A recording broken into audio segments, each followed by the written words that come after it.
pembicara pemimpin kita hari ini yang akan menyampaikan materi pada seminar kali ini. Puji syukur alhamdulillah, mari kita panjatkan kepada Allah Subhanahu wa taala karena atas izinnya, nikmat dan karunia-Nya kita dapat berkumpul pada acara seminar kali ini. Selawat serta salam semoga senantiasa selalu tercurahkan kepada junjungan kita Nabi Agung Muhammad SAW. Allahumma sholli ala sayyidina Muhammad, yang semoga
warahmatullahi wabarakatuh. Waalaikumsalam warahmatullahi wabarakatuh. Alhamdulillahirabbil alamin. Wassalatu wassalamu ala sayyidil mursalin wa ala alihi wa sahbihi wa azwajihi wa dzurriyyatihi wa ahli baitihi amma ba'd. Alhamdulillahirabbil alamin. Pada siang hari ini kita dapat bertemu di acara seminar. Saya seminar ini temanya timbal balik saja ya, tidak usah duduk. Maksudnya saya melakukan laku gini aja apa adanya ya. Jadi yang terhormat Ibu Azizatul Husniah selaku dosen pengampu mata kuliah public speaking serta rekan teman-teman yang saya banggakan. Di sini materi public speaking terkait dengan mental health dengan era digital. Maaf tadi ralat dari penjelasan atau beberan daripada MC. Oke. Pertama, makan bakwan dengan santan. Mental aman, belajar nyaman. Jadi terkait dengan mental ini sangat penting sekali. Makanya dari itu, mental ini hubungannya dengan perasaan atau hati seperti yang kita ketahui bersama, yang mana hati menjadi salah satu motor penggerak, yang mana hati itu menjadi salah satu motor penggerak utama dalam sistem tubuh manusia. Letaknya sistem secara fisik. Hati terletak pada bagian kanan, bagian rongga di bawah kerongkongan manusia. Itu secara fisik. Gimana menurutnya? Secara fisik terletak di hati sendiri. Secara fisik memang hati merupakan organ yang paling berat dalam tubuh. Organ yang paling berat adalah, nah makanya dari itu filosofi dari hati kok berat kenapa mas? Ya bahan pertimbangan, mau melakukan apa-apa hati di sini, hati di sini sebagai bahan pertimbangan ketika kita melakukan maupun kita ketika mengucapkan sesuatu. Nah, dalam hati sendiri ini Allah menciptakan hati.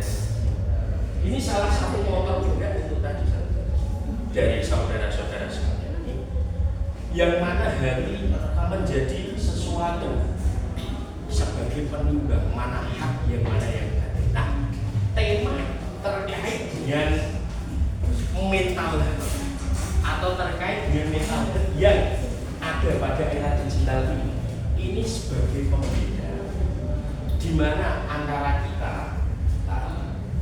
itu dengan digital yang berjalan dengan sekarang. Karena seperti yang dikatakan oleh Profesor Abdul Fattah terkait dengan manusia dan digital, itu terkait perbedaan harus ada. Ketika manusia mempunyai pengetahuan namun juga memiliki perasaan, maka dari itu manusia tidak hanya mengatakan, manusia tidak hanya semerta-merta melakukan tindakan, tetapi hati menjadi promotor atau menjadi sponsor seseorang itu. Makanya pernah ada riwayat bahwa seseorang itu apa yang keluar, apa yang dilakukan itu dari hati. Makanya dari itu kita hidup di dunia ini ingin selamat maka jaga hati, ingin senang maka senangkanlah hati. Hidup di dunia ini makanya harus hati-hati. Masya Allah. Oke, untuk pengefresh kayaknya gimana kita untuk mengefresh, mari kita sholawatan, yang mana itu menjadi salah satu penenang kita sebagai umat muslim ya mas. Sholawatnya apa tadi? Gak tahu. Oke, sholawatnya kita sholatullah bernada berduduk gimana? Tenang santai pak. Boleh? Ayo kita sama-sama yuk. Sholat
entah itu secara mata, pengucapan maupun sesuatu yang didengarkan, itu hati menjadi bercik-bercik hitam. Nah, seperti ininya hitam juga. Dalam hati lah, seperti yang saya gambarkan. Ininya konteks organ tubuh, saudara-saudara sekalian. Konteks organ tubuh ini saya buatkan.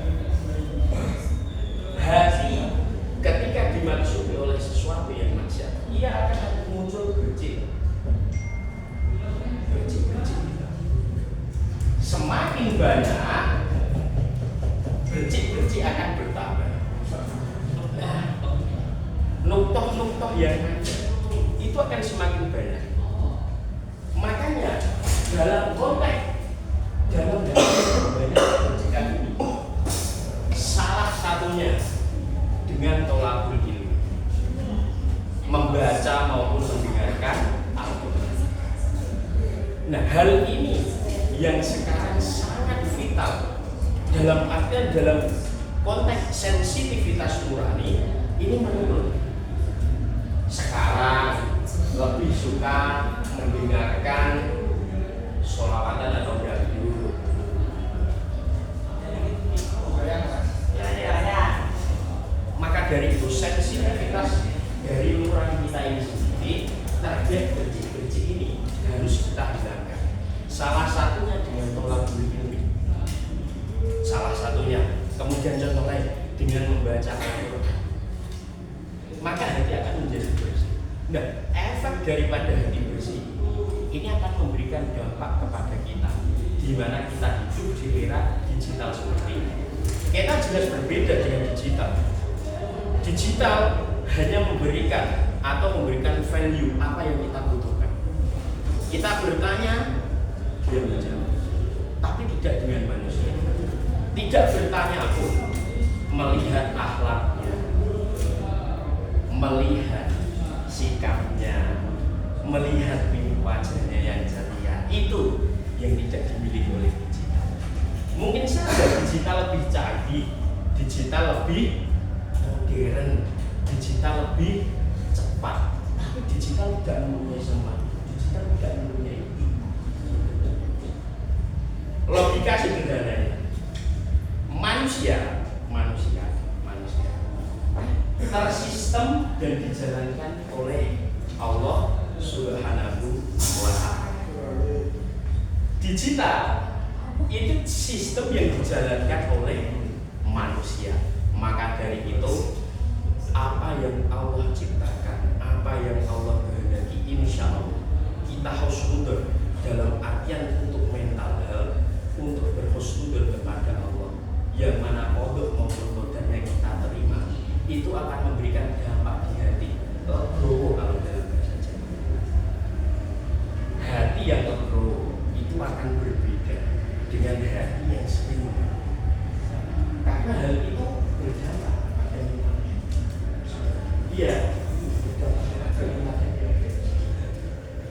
Jadi seperti mental yang mana era sekarang ini perlu diadakan, perlu ditimbulkan. Karena apa? Seperti yang saya bilang tadi, sensitivitas nurani kualitasnya semakin zaman manusia dari dulu hingga sekarang, dinamika akhlak dan moral itu dipertanyakan. Dulu ketika ada orang lewat, orang tua padahal nggak kenal, itu bodoh banget. Sekarang bodoh amat, kenal atau enggak. Maka dari itu, untuk sensitivitas daripada era yang dulu dan sekarang yang berkaitan dengan hari ini, mari kita tunjukkan di era digital bahwa akhlak kita, apa yang kita peroleh dari diri kita amalkan dengan baik. Yang mana mental health di situ akan terbangun. Karena apa? Rasa ketenangan akan tanggung jawab yang telah kita lakukan. Ayo bagaimana? Jadi mental health ini urusannya dengan tanggung jawab apa yang kita lakukan. Semakin kita menjauh daripada tanggung jawab, semakin kita menutup diri dari sesuatu, mental akan kena. Karena terbawa terus, terbayang-bayang terus di dalam hati. Makanya daripada itu hati kadang terasa,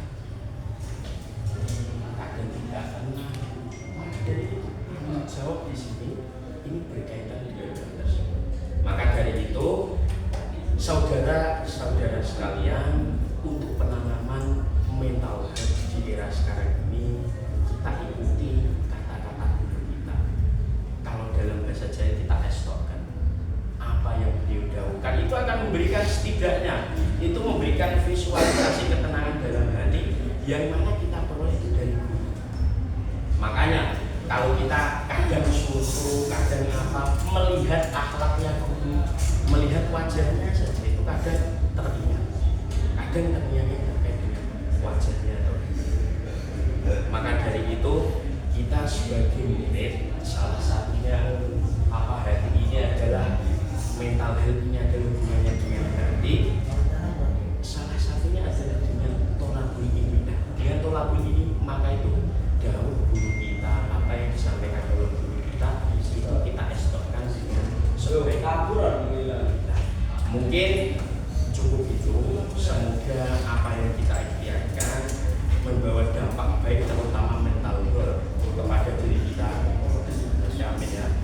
Itu memberikan dampak yang baik bagi kita semuanya dan membawa keberkahan. Mari untuk itu kita berucap Fatihah sekali. Semoga apa yang kita harapkan menjadi sesuatu yang positif bagi kita. Al-Fatihah.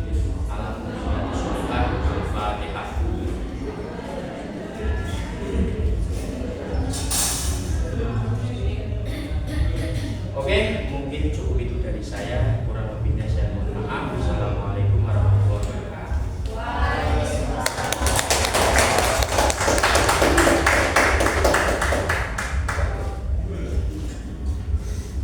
Terima kasih kepada beliau Ustadz Ahmad Yusuf Syamsuhedi atas materi yang penuh dengan inspirasi ini, dengan tema utama mental health yang tentunya sepertinya relate sekali dengan anak-anak muda seperti kita ini ya.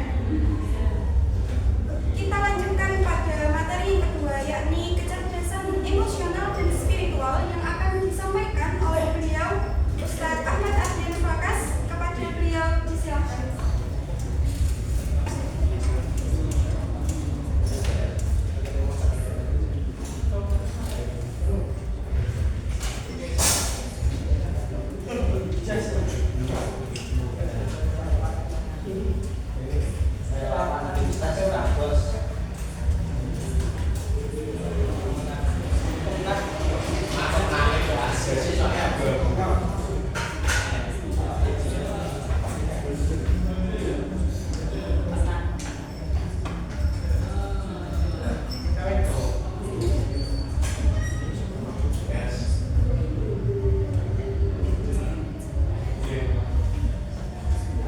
Terima kasih atas kesempatannya.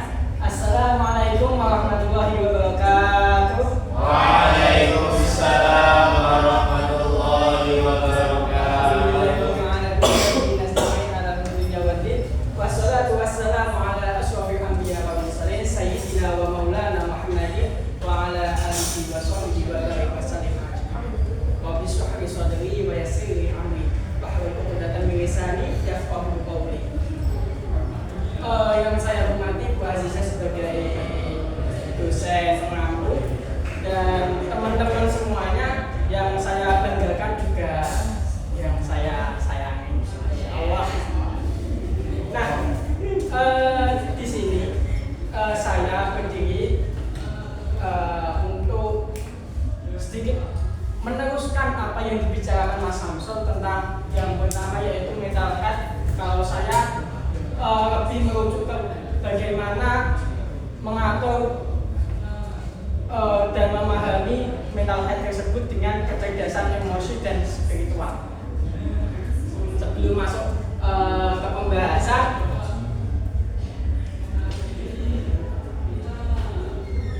saya mau tanya dari beberapa dari kalian, tujuan kalian hidup pasti ada namanya kesuksesan, ya.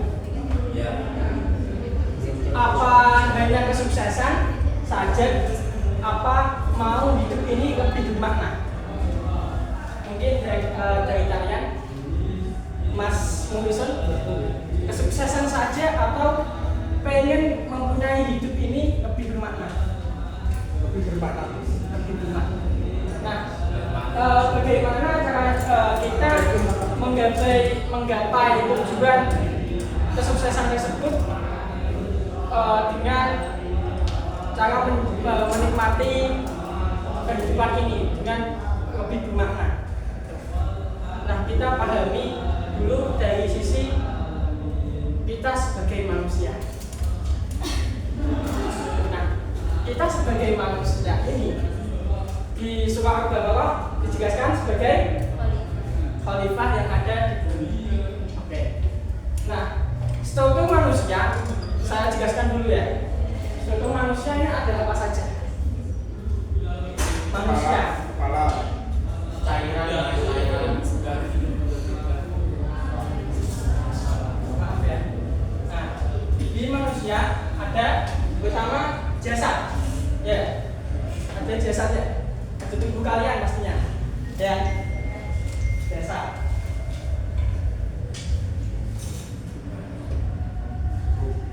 Nah, selain jasad,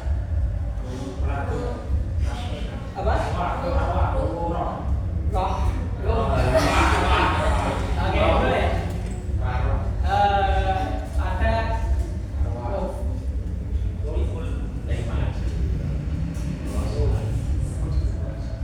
Nah, apa cukup ini jasad sama aku? Akal. Oke. Kita tambahkan akal. Akal atau pikiran. Oke, kita bagi 3 aja di sini. Di manusia ada jasad, ada roh, ada akal. Nah, di sini tadi membahas tentang kecerdasan emosional sama spiritual. Kalau di bahasa Inggris kan emotional Kristen sama spiritual Kristen. Nah, ada lagi kecerdasan lain selain dua itu, kecerdasan intelektual. Nah, di sini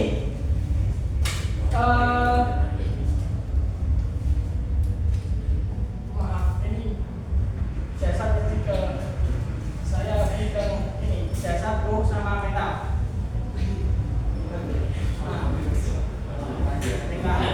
Mental yang bisa tadi dibahas Mas Abdul. Nah, di sini jasad ada elemen yang ada pikiran,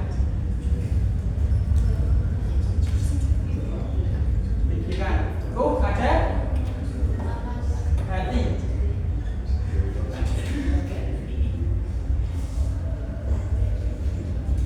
mental ada emosi. Nah, bisa disimpulkan mana yang IQ, mana yang EQ, mana dan SQ. Pikiran lebih ke IQ. Lebih ke berarti lebih ke spiritual Kristen, kecerdasan spiritual SQ. Mental emosi lebih ke EQ. Nah, ada 3 ini. Nah, pertama, apakah cukup kita memahami tentang intelektual saja, kecerdasan intelektual saja? Apakah cukup kita memahami kehidupan atas dasar intelektual saja? Tidak kan? Kalau kita hanya mengandalkan intelektual saja, apa yang ditimbulkan? Ateisme. Ada lagi? Apa yang ditimbulkan jika kita hanya mengandalkan IQ saja? Kesadaran alam sadar IQ. Ateisme. Terus Ada lagi? Ya, salah satu ateisme. Jika kita hanya mengandalkan emosional saja, jika kita hanya mengandalkan emosional saja, apa yang akan ditimbulkan? Masalah ngamuan, egoisme, korupsi nantinya akan disampaikan. Hanya memikirkan diri sendiri, ya kan? Nah, jika kita hanya memikirkan spiritual saja, kita hanya akan menjadi orang yang kita apa? Orang yang menjauh dari sosial. Ya kan? Nah, itu perbedaannya. Jadi di sini saya ada cerita. Saya punya kenalan. Itu namanya Asensi. Dia itu mahasiswa DPRD Kabupaten Pati. Di masa mudanya dia itu sukses, benar sukses, cerdas, oke. Cuman dia merasa hampa karena dia orang nasionalis. Jadi dia merasa ada yang kurang dari diri saya. Dan ternyata dirinya selama ini lupa akan makna dari hidupnya. Makna dari hidupnya. Apa harus agama? Nilai agama itu orang yang ahli dalam bidang agama pasti ahli dalam spiritual. Belum tentu. Karena apa yang menyebabkan?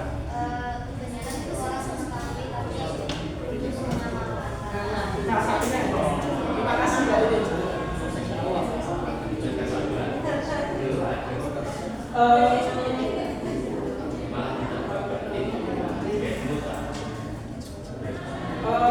Kalau intelektual hanya berdasarkan matematika, alam sadar dan lain-lain, terus emosional, kita pastinya bisa mengendalikan emosional. Emosional ini itu salah satunya kita bisa memahami emosional kita, emosi orang lain, dan emosi dalam lingkungan di sini. Mungkin emosi di sini tenang, gampang.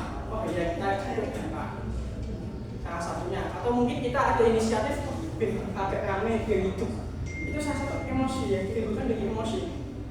Nah, seperti Mas Samsul, seperti ada aktif di kelas. Nah itu salah satu yang membuat kenyamanan dalam lingkungan itu emosional yang menimbulkannya. Nah, kalau kesuksesan itu bisa dicapai, kesuksesan di dunia itu bisa dicapai jika kita bisa memiliki emosional dan intelektual. Tapi kenikmatan diri, kenikmatan dalam diri kita, makna dalam hidup kita tidak ada tanpa kita bisa tahu akan kecerdasan spiritual kita. Kecerdasan spiritual kita itu kita diri manusia itu apa? Kita diri manusia itu apa? Allah menciptakan manusia hanya untuk beribadah. Jika kalian hanya, oh aku ini sukses, punya uang banyak, punya kasih banyak, punya anak, hidup damai, apa cukup itu? Tidak cukup tentang itu kan? Kita harus menyadarkan diri kita.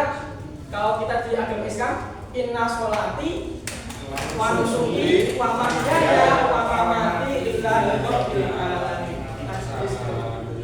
Nah, intinya kita bisa memahami diri, makna dalam diri kita, makna pikiran kita, makna dalam emosi kita, emosi orang lain, lingkungan hidup kita, dan bagaimana kita mengamalkannya dan mencapai kesuksesan hidup kita masing-masing. Nah, terima kasih atas kesempatan pada siang hari ini. Dari saya mohon maaf. Wassalamualaikum warahmatullahi wabarakatuh.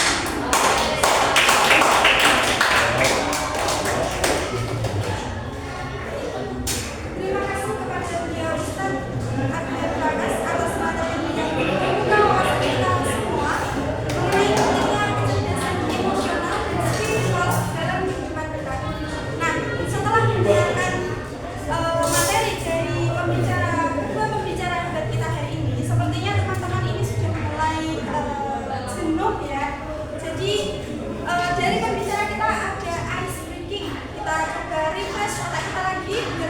menerima materi selanjutnya nanti ya.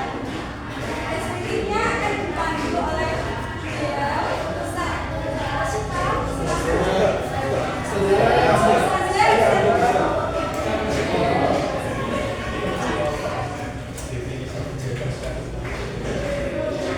Teman-teman, tolongnya dong.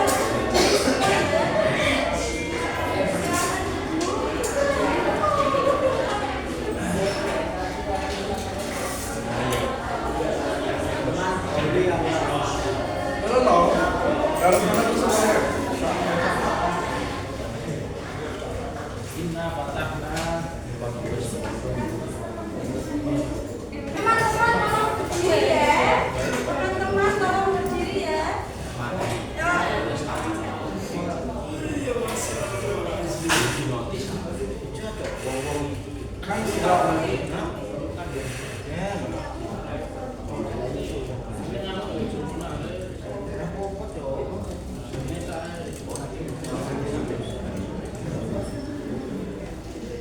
Jadi gini sedikitnya ya, perhatikan. Ini adalah sikut, sakit, sama sikat. Sikut nanti gini ya. Sikut, kemudian nanti kalau sakit gini, terus kalau sikat langsung ambil sesuatu barang yang ada di dekat. Iya, contoh sini. Sikut, terus gini, terus sakit, nah, terus sikat, nah, gitu. Kalau sikat itu nanti ambil barang seadanya lah, pokoknya yang ada di kaki. Iya, terus siap-siap fokus. Ini nanti pertama lambat, terus agak gitu tidak. Sebentar, siap? Sikut.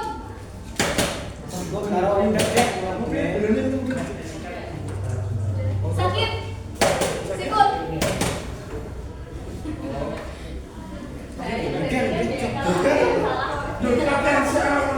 Udah. Sikut. Aku ya wes lah. Aja lah. Oke, ini tadi ya udah tadi latihan dulu. Sekarang yang beneran fokus. Perhatikan teman-teman. Sudah siap? Satu, dua, tiga, sakit. Sikut. Sakit. Sakit.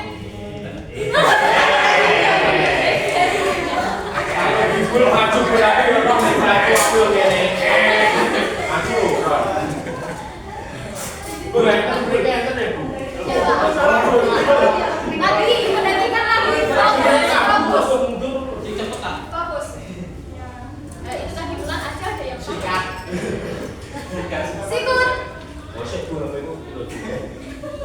Sikat.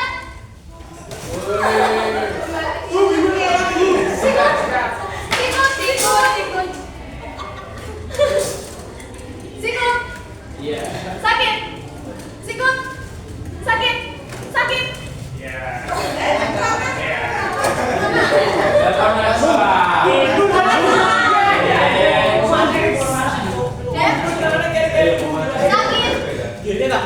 Sakit.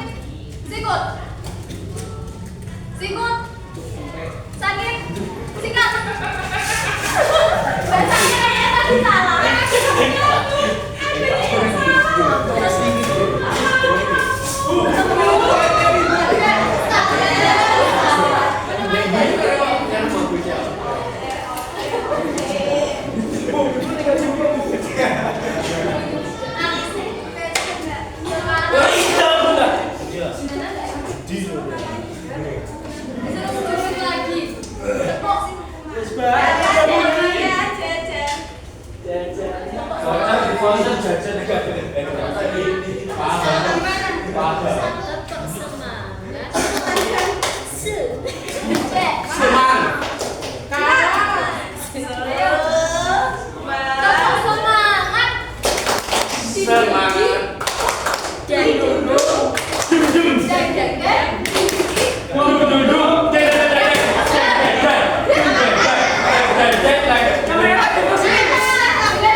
Terima kasih kepada teman-teman semuanya. Mari kita lanjutkan kepada materi yang ketiga yang akan disampaikan oleh beliau Ustazah Musyidah Khairul Nisa.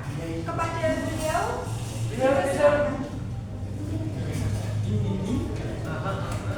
Assalamualaikum warahmatullahi wabarakatuh.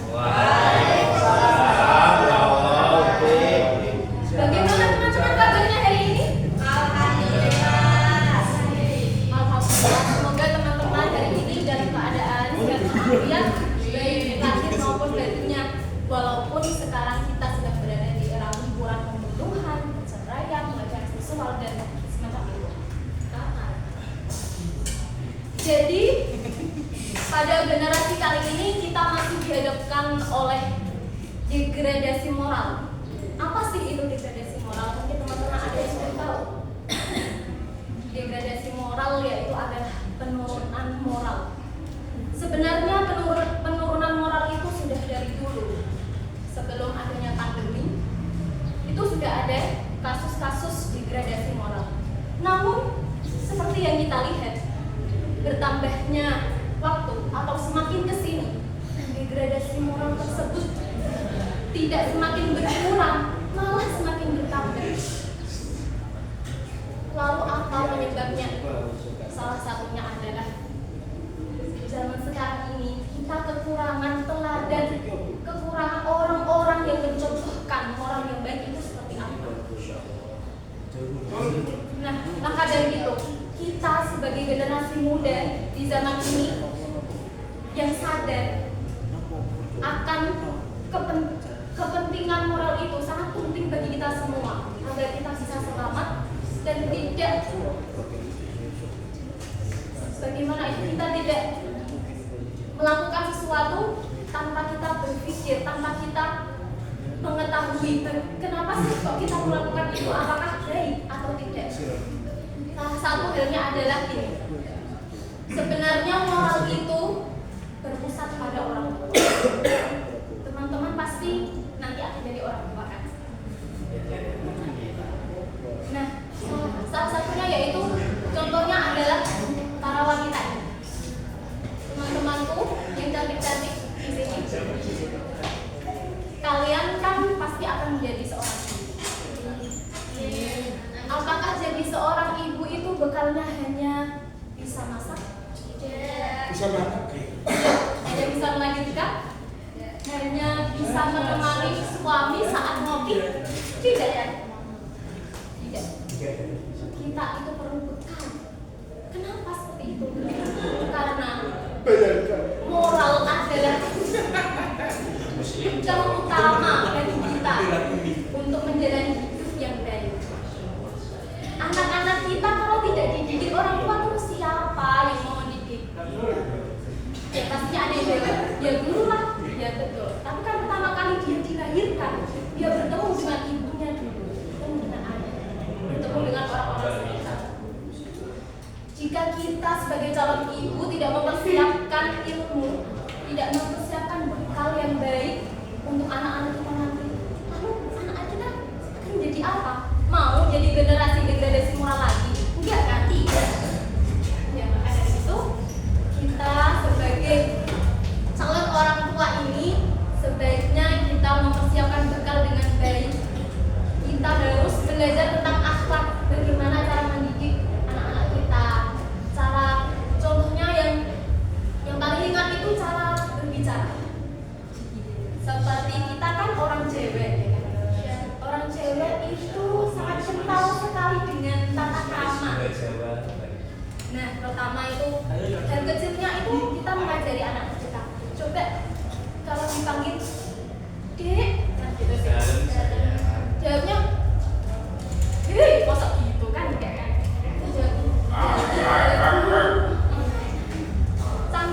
Sangkut makmu apa derek? Kalau orang Jawa kan seperti itu.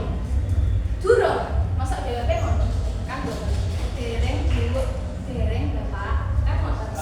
Nah, kita tuh mengajari dari kecil dulu, dari enggak bahasa itu, dari nggih, dari enggak seperti itu. Lalu setelah itu, setelah semakin besar, kita arahkan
itu, apakah itu dinamakan pemuda yang hebat, pemuda yang keren? Pemuda yang keren adalah pemuda yang bisa menyelesaikan masalahnya dengan bunuh diri, tidak kan? Tentunya tidak. Jadi kita sebagai pemuda yang keren itu harusnya kita tahu bagaimana sih kita itu menyelesaikan masalah kita. Jadi pemuda yang elegan sedikit dong, itulah. Ikut cekihan. Nah, maka dari itu kita adalah calon-calon orang tua yang akan mendidik anak-anak kita agar penerus bangsa ini tidak terus menjadi penerus degradasi moral. Degradasi moral nanti kita kalau bisa kita kurangi dulu, walaupun tidak harus menghilangkan langsung. Setidaknya dari kita sendiri, dari keluarga kita sendiri, kita mulai